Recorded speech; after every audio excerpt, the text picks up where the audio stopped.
Om Jnanatimirandhasya Jnananjana Shalakaya Chakshurunmilitam Yena Tasmai Shri Gurave Namaha. With Krishna's idea. So he's trying to understand that I have to make my consciousness Krishna consciousness. It's not exactly a mechanical thing. One has to understand and accept that. It's not a dogmatic thing. That just, I believe in Islam and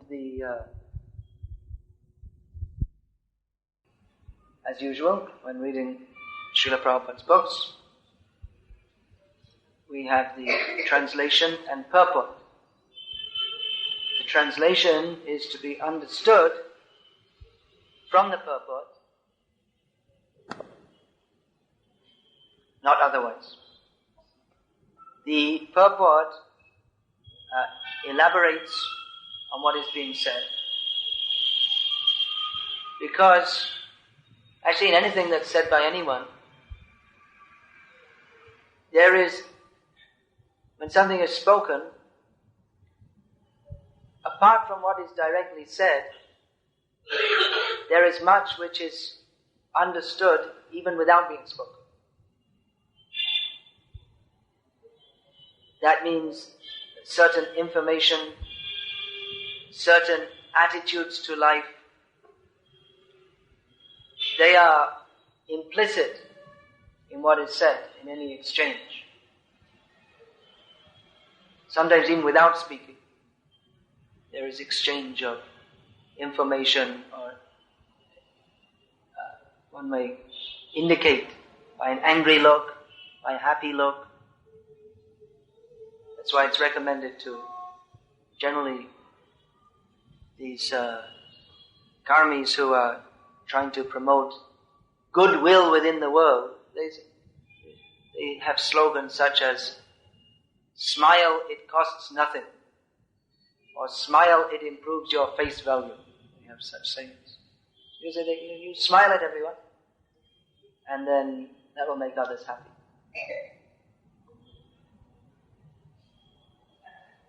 So, here, Prabhupada in the purport is giving the background on which Vidur is making his questions to Maitreya.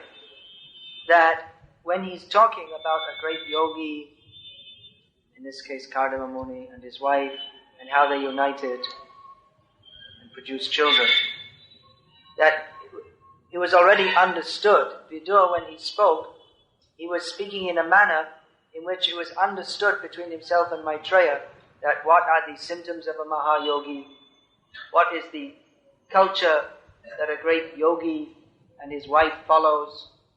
If a yogi is married, mostly you think of a yogi not married, but one can be married and be a yogi also. What is the purpose of their life, the spiritual purpose of their life? That is already understood in the question. When he's making this question, it's understood between the two of them that they're discussing on the platform of Vedic culture and Vedic knowledge and the paradigms that go with that, the axioms that go with that, the mindset that goes with that. Now, many times, the academic scholars, they don't take the purports of the acharyas when they study the Shastra. They just take it and read it and they say, "Oh, Krishna is immoral."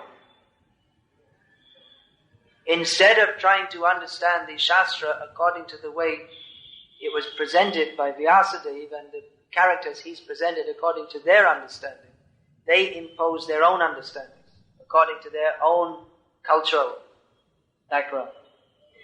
And they come to the conclusion that Krishna in Bhagavad-gita is recommending, he's giving a license for unrestricted violence, and he's recommending violence, and he's immoral, and so many things.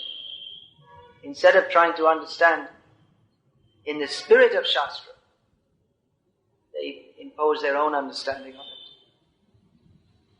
Because here is the Shastra, that means that is a direction to human society. So it means communication from one, although it's a book, it's a communication. Words are a medium of communication. The Shastra that is known as Shruti, original Vedic Shastra. And then there's another division. Shruti means that which is heard, which means it has to be spoken. And then there's Smriti, which is that which is remembered, which is an elaboration on Shruti. But whatever it is, it's communication. Krishna speaks Bhagavad-gita, or the Vedas, they emanate from the breathing of Narayana. Then they are spread within human society by various rishis. Then Vyasadeva, he compiled all these shastras in written form. So it's a communication. How is a communication to be understood? It can often be misunderstood. Words can easily be misunderstood.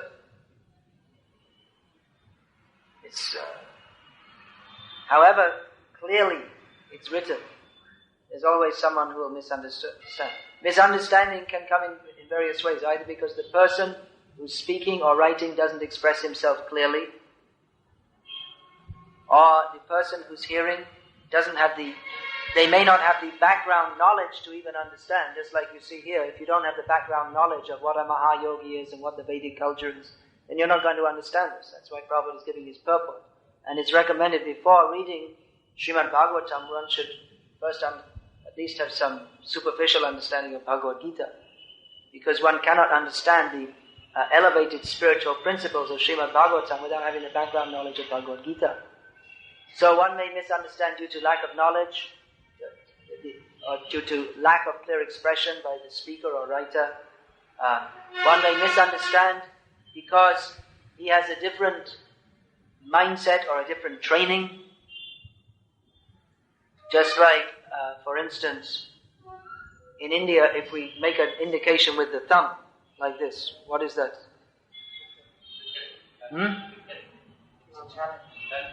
That's, what are you saying, challenge?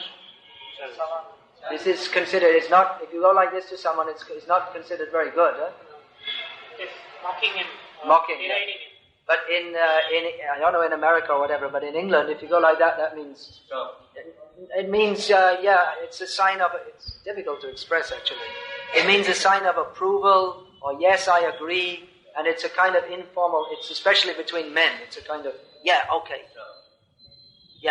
fine, great. Thumbs up. So there are different gestures. In India, if you go like that, that means giving a blessing. Although in the Western country, that means in England means stop. Maybe do the policemen do that here also? They give their blessings like this. In the Western countries, if you're driving, someone goes like that. Of course, you may just drive past, but if it's a policeman, then it means stop. You have to stop. So it may be due to different culture, that one is the same words or the same indication may mean something else. Just like one word in one language may mean something else. Even there are many such words we say. Parikshit Maharaj. So sometimes in the Western countries, in English-speaking countries in the West, say, well, should we say Parikshit? Because that last syllable, it's a vulgar expression. It means it's a vulgar expression for stool. You see? And then in Russia, you see, we have so many names, just like with the word Suk. So just like we have a name, Ram Sukdas, or Shama Sukada. So, but in Russia, you might not want to give a disciple such a name, because Suk in Russian means what? Something not very good, huh? What is it? I can't remember. Pig or something. It is a female dog. It's a bitch. Kuti. Like this. So if you give the name someone,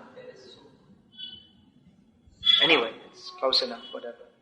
So there may be linguistic misunderstanding. One may not even understand the language at all. One may not understand someone may speak very unclear. The pronunciation may be different. If you just like if someone from Anantapur goes to Srikakulam and they speak Telugu, they may not understand, isn't it? It's different.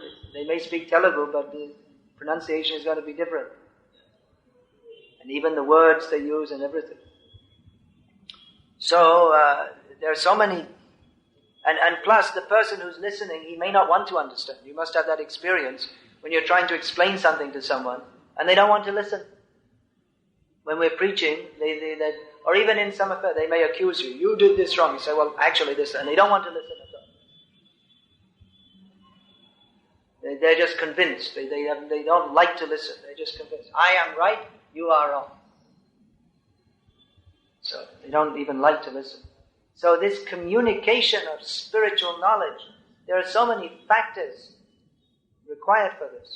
Here, Vidura has asked Maitreya Muni that you speak to me, and he's telling that Tatme Susrusha Vevada. You speak, I am Susrusha.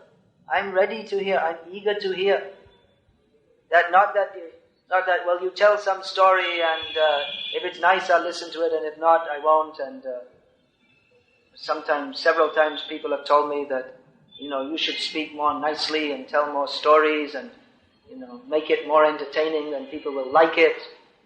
And once in Russia someone told me that, came up to me after the class and said that, you're like Jayadvaita Swami, you're not very nice. Your classes are not nice. So they may consider that if he speaks the way I like, then I'll accept it, and if not, I won't accept it. That's why in preaching, Prabhupada, I remember once I was in a darshan and devotee asked Prabhupada that, how should we preach? And Prabhupada he paraphrased from Prabodhananda Saraswati that he said, first of all, you go to a person and you tell him that, my dear sir, you are very wonderful. You are very wonderful. Everything about you is very nice. So in this way, they'll like to listen to you. If you go up to someone and say, well, my dear sir, you are simply a rascal fool number one. Most people won't be ready to listen to that, even if they are rascal and fool number one, which in most cases they are in the modern age. But you tell them you are very nice, and they'll say yes. They'll think, this person is intelligent. He's understood. What is my actual position? So you say like that, and then you get their attention. And so you say, I have only one request from you, that you give up all the hogwash, this word, these hogwash, useless ideas in your mind, and surrender to Chaitanya Mahaprabhu. So that's one way of communicating. You get their attention and then speak the truth. So there are so many ways we can't understand, that we misunderstand. And another reason may be that if we're not sincere to hear, then we won't hear. You can, just like it's recommended that one should take sadhu sangha. One should associate with sadhus. You can live with sadhus for years. And his lectures day after day. He used to lecture for some minimum 2 hours, often 4 hours, 5 hours. It's not unusual for him. He would go on and on. Once he started, he wouldn't stop. He'd go on. They'd be trying to stop him, but he wouldn't stop. He'd go on and on. So Prabhupada said, I didn't meet my Guru Maharaj more than a dozen times, but he caught the essence. He was able to distribute that all over the world. And others who took it up, who caught the essence, they took it up. Some caught it, some didn't. Depends on sincerity. Nowadays, there's so many people who are interpreting Prabhupada's words and trying to change it and saying in the name of Prabhupada, so many things are going on. So Prabhupada, he presented his books in a very simple manner. You see here, he's explaining, in his purport, he's explaining what is the background that Karda Muni is a great Mahayogi and his wife, and how the yogis, what is the system they used to follow, because in these countries, in the Western countries especially, people have no idea about these things. And in India also people have no idea. In fact, they have a worse idea.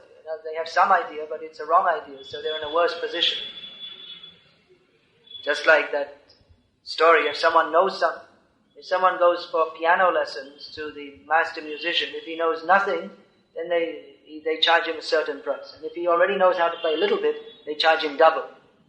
Because if he learned from someone who's not a proper teacher, and he thinks, I already know, it's more difficult to teach. So like that, in India, it's more difficult to teach in some ways, because people think they already know something. Of course, in the West now, they all think they're all great yogis, and they already know so many things also. But Prabhupada is pointing out, is making it very clear that Mahayogi doesn't mean, as Prabhupada explains here in his purport, it doesn't mean you go to some, Prabhupada's indirectly referring here to this Yogi Mahesh, whatever his name was, who was in the Western countries at that time teaching so-called transcendental meditation. So Prabhupada is criticizing, there is no recommendation in the Vedic scriptures that one can go on enjoying material sense gratification at one's whims, as one likes, and at the same time become a great meditator by paying a rascal some money. So he's referring here to this Yogi Mahesh, what's his name? Maharishi, so-called. Maharishi. He tells you just pay some money and you learn this so-called transcendental meditation, and it will improve your sex life.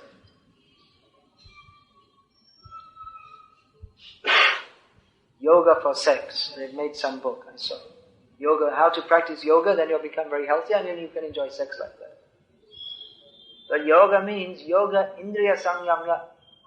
Yoga means for controlling the senses. And they've used it as a means to you control the senses for some time, and then when the senses get very strong, then you enjoy like anything. Rascals. So Prabhupada says openly, rascal. That this idea, you pay someone some money, you get some mantra, and then you become a great yogi, meditator. Years ago, before I joined the Rule of Mind,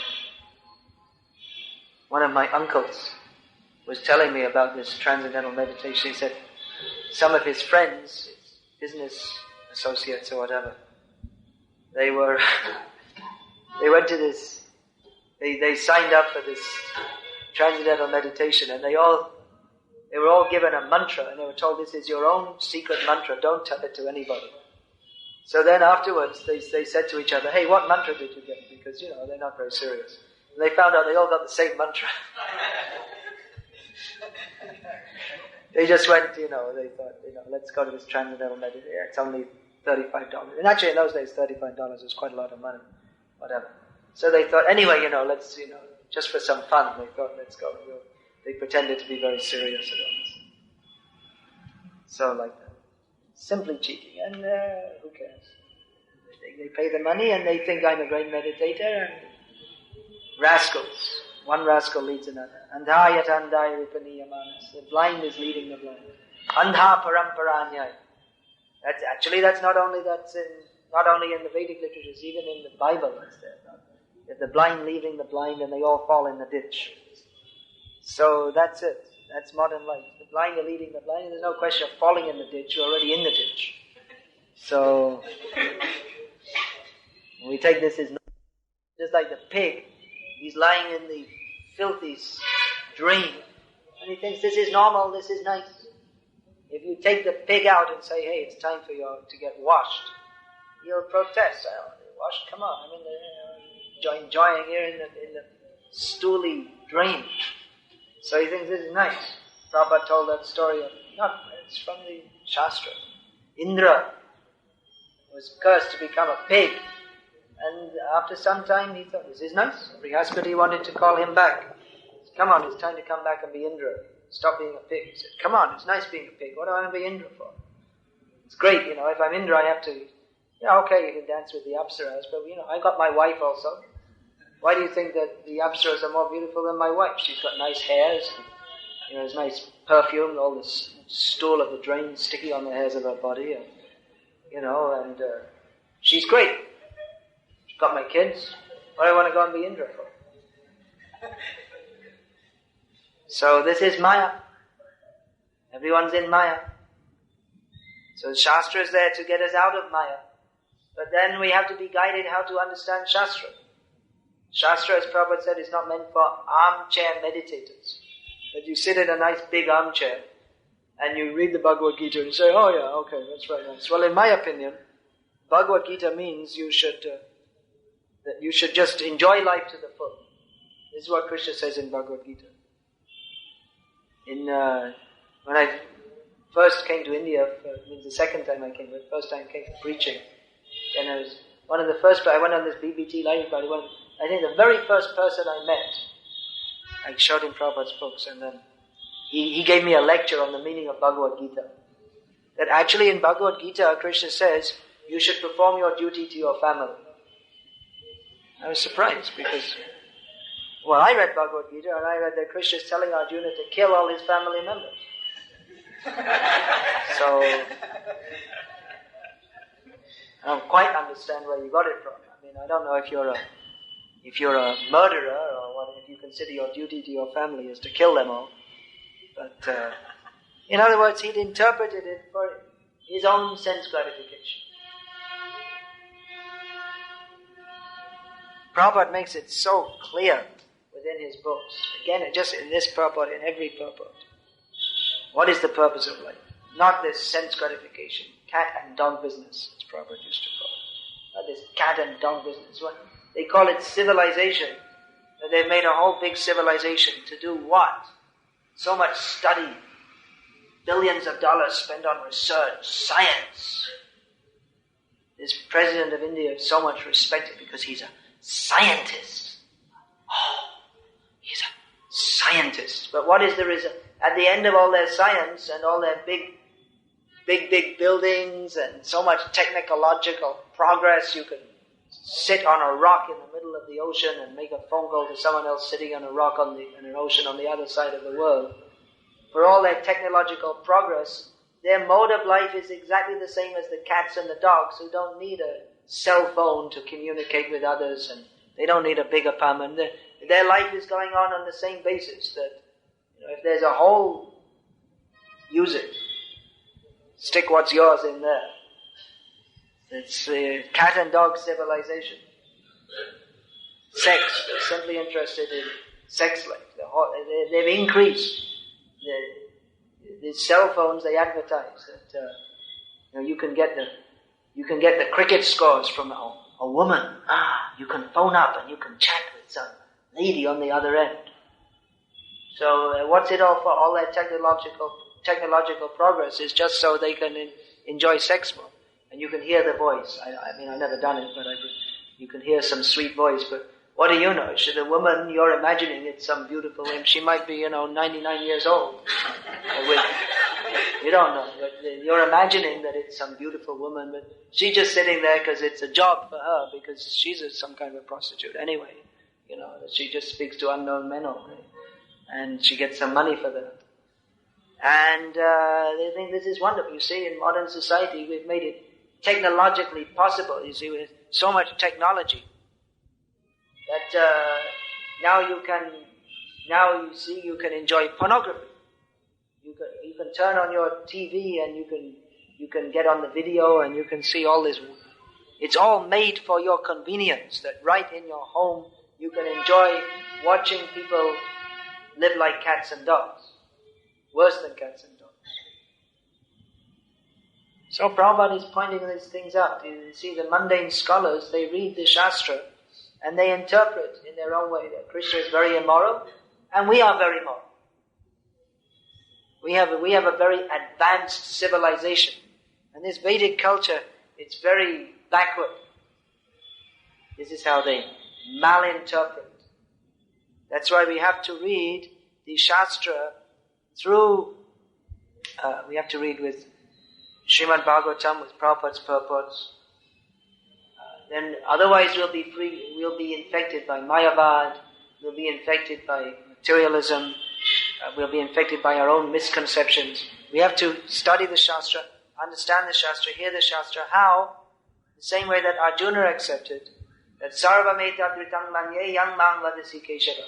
that whatever you're telling me, Krishna, Arjuna said, I accept. Not that, I got a letter from someone the other day that, I don't accept everything that Prabhupada said, but most of it. Rascal. He's pretty good, Prabhupada, he almost agrees with me, but he's not quite there. He said, I'm a member of the Fallen Devotees Club, he said, that we'd all like to go to God, back to Godhead, but we don't have much luck following the regulated principles. So, and he said like this. He was introducing himself to me by some email. So, we'd like to go back to Godhead, but we don't like to follow the regulated principles. So you're not going to go back to Godhead. If you like, you have to follow. And Prabhupada is pretty good, but, not quite as philosophically advanced as me. Give him 90%, 95%. Actually I understood it better. But anyway, quite good. Prabhupada's pretty good. That's not the way. Then you can't understand anything. Understanding means standing under Prabhupada, said like that. You have to take the humble position. These books, they're not something to be read in the academic manner. We should understand also what is Prabhupada's position. It's like now you see, nowadays there are so many books being published. I'm also writing books on Prabhupada's order. But it's not that it's all the same. Prabhupada's books, they're connecting us with Krishna. Prabhupada is a perfectly self-realized soul. He's giving Shastra exactly in the line of Vyasadeva, exactly in the line of the Parampara. And even others may be doing so, Prabhupada's contemporaries or whatever. But Prabhupada, he's giving Krishna consciousness as we need it. He's an expert doctor. In other words, we don't find that throughout Prabhupada's books he's stressing very much on the highest stages of relishing Krishna consciousness. That's also there. But understanding that most people need to develop in Krishna consciousness, he's written his books. He's written his books actually in a way for both liberated and for non-liberated souls, for those who are desiring to become liberated. And even Prabhupada's books are very suitable even for people with no desire to be liberated. But by reading them, they'll develop such a desire. So in all ways, Prabhupada's books, they're perfect for all classes of persons. Therefore, we stress on this distributing Prabhupada's books because Prabhupada himself stressed on that these are the books that will change the course of human civilization. So there are many books being produced, but we have to see. Just like we have to see books that are being produced, you have to see them after understanding what is Prabhupada's mood, what is his mission.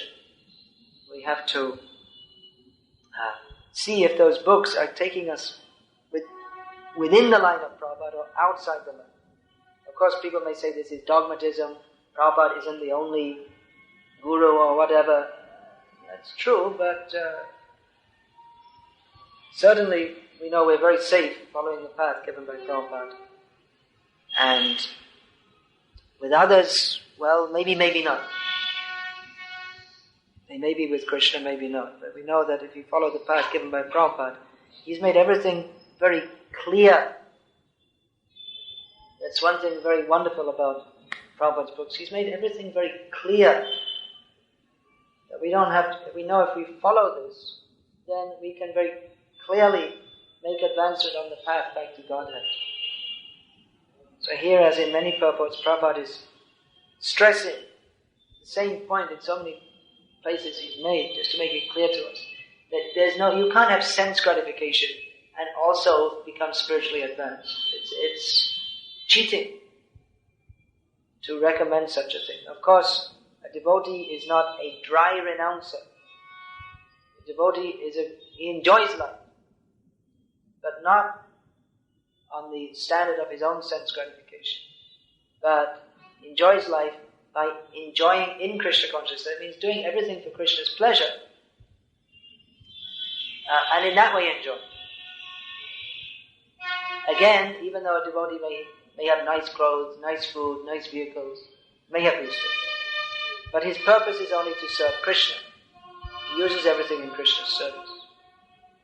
So of course, if one is not sincere, then he may appropriate the items which are meant for Krishna's service, and in the name of Krishna's service, enjoy some sense gratification.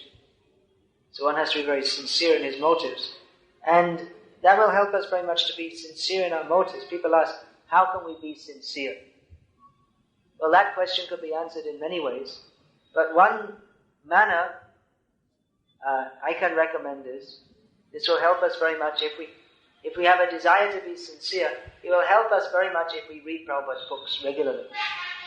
Because the sincerity that Prabhupada has and that he teaches us in his books, that will be communicated to us.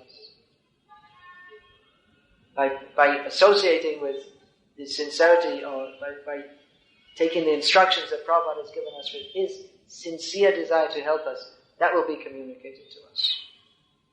So we should be very careful of others who want to interpret in other ways, who approach this Vedic knowledge with their own paradigms and mindsets. We should hear from the parampara. That means parampara is going on.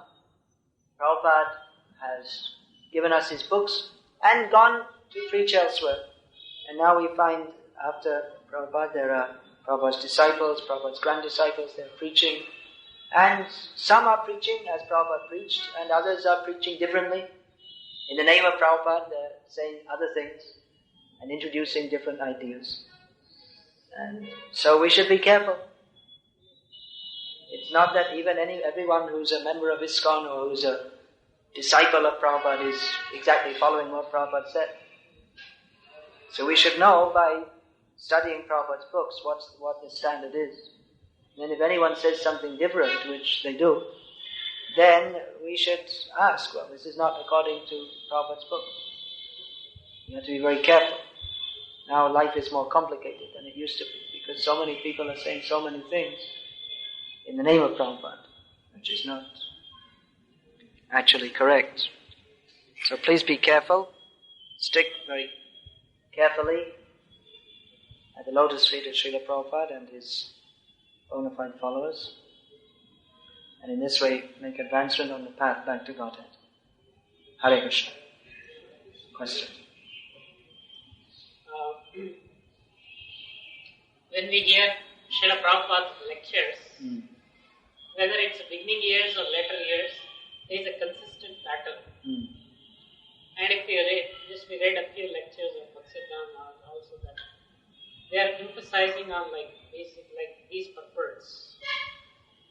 But we see a different pattern emerging today among very senior leaders of the movement. About they're mostly talking from Lord Chaitanya's pastimes, and the whole lecture is very musical. Very what? Musical or very, very sweet to hear. For new devotees, like new bhaktas like us, which model, just like, for example, I happened to hear from senior leaders 3-4 lectures at different occasions. Like a whole Sunday peace program is based on just Lord Chaitanya taking sannyas, just that pastime for the whole Sunday. But here we hear Prabhupada's lectures were philosophical. Prabhupada would tell stories, but they would be short stories to illustrate a philosophical point. So better we stick with that. There are so many things that we can easily just become, just like there are so many, mostly the sadhus, they become popular simply by telling stories. There's no substance. So we should be careful. It's not that telling stories are banned or speaking about the pastimes of the Lord are banned, but unless we keep a philosophical stress, then people will just take the stories as nice stories. to hear. You listen to the stories, and then they don't understand any philosophy, means they don't understand the story either. And then it becomes like the karmis, they go to hear sadhus, just it's some nice story for some semi-religious entertainment. And their life doesn't change. So Prabhupada was pointing out clearly, people are living like cats and dogs. We have to come to Krishna consciousness. So if we're in cat and dog consciousness, what are we going to understand hearing all these pastimes anyway? In Prabhupada's Bhagavad-gita, he has just more weightage he has given on Bhakti Yoga. You're saying that in Prabhupada's Bhagavad-gita he's given more stress on Bhakti Yoga. Yeah. Actually, this Bhagavad-gita as it is, when you say Prabhupada's Bhagavad-gita, it's not that Prabhupada, Chinmayananda gave his interpretation, Gandhi gave his interpretation, Tilak gave his interpretation, Prabhupada has given his interpretation. It's not like this. This is Krishna's Bhagavad-gita. This is not Tilak's interpretation of Bhagavad-gita or Gandhi's interpretation of Bhagavad-gita. This Bhagavad-gita as it is, this is Krishna's Bhagavad-gita. And in Krishna's Bhagavad-gita, he stresses on bhakti. He teaches, last night I was explaining in the lecture, in Bhagavad-gita Krishna describes karma, jnana and yoga, not that he's, and bhakti. But it's not as some people say that, well, you can choose any one of them, they're all the same. Prabhupada is explaining them, Krishna is explaining them all, and Prabhupada afterwards also. Just to delineate the superior and superlative position of bhakti. That karma, jnana and yoga are actually inferior. And I gave the example, I asked, who's considered the greatest batsman in history? So someone said, Donald Bradman. So I gave the example, well, you can say that, just like Krishna can say, well, bhakti is superior.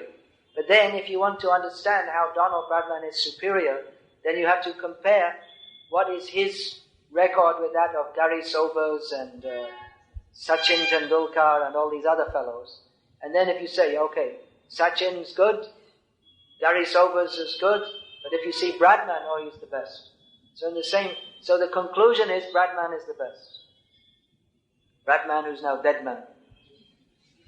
So, in the same way, Krishna speaks about karma, jnana and yoga in Bhagavad-gita, but not to say that they're all the same or that you can choose any one, but he shows what are the different characters, what is the result of following karma, what is the result of following jnana, what is the result of following yoga, and comes to the conclusion bhakti is supreme. Bhakti yoga has been practiced in all yugas, or it is recommended only for Kali Yuga. Where did you get the idea that it's only for Kali Yuga? If you're speaking about bhakti and different yugas, means you have some kind of background knowledge. You must have read something. So where did you find out that bhakti is only practiced in Kali Yuga? I was told that Treta Yuga and other yugas, this meditation is done in a more... Maybe meditation, but Krite Yadhyayato Vishnu.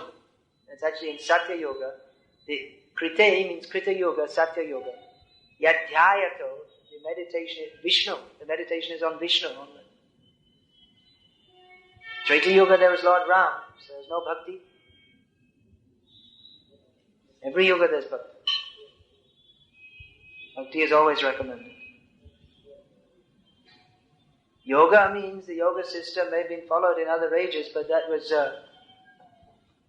was focused on Vishnu Bhakti. That wasn't the impersonal meditation system.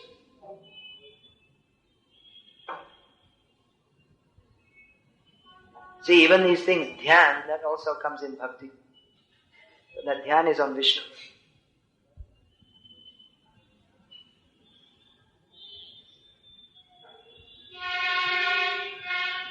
So, Hare Krishna. We'll finish that. Srimad Bhagavatam ki jai. Srila Prabhupada ki jai. Hare Krishna. Now, as I was saying about reading Prabhupada's books, I'm also writing books on Prabhupada's order. They're mostly for devotees who have read Prabhupada's books. Some are for those who haven't read Prabhupada's books. I'm also trying to distribute them here. So, I have one practical book, Beginner's Guide to Krishna Consciousness, How to Practice, and some other books about Prabhupada. 2 books I've written about Prabhupada and Ramayana, all these different things. So if anyone would like to take, please take. They're not a replacement for Prabhupada's books, but they're supplements too.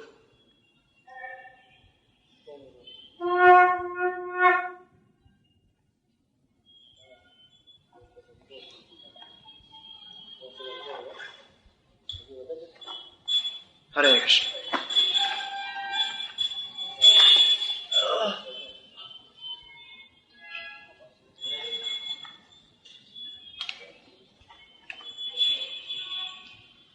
Yadhyayato Vishnu Chaitaya Yajato Makai Dvapare Paricharyayam Kalo Tadhari Kirtanat.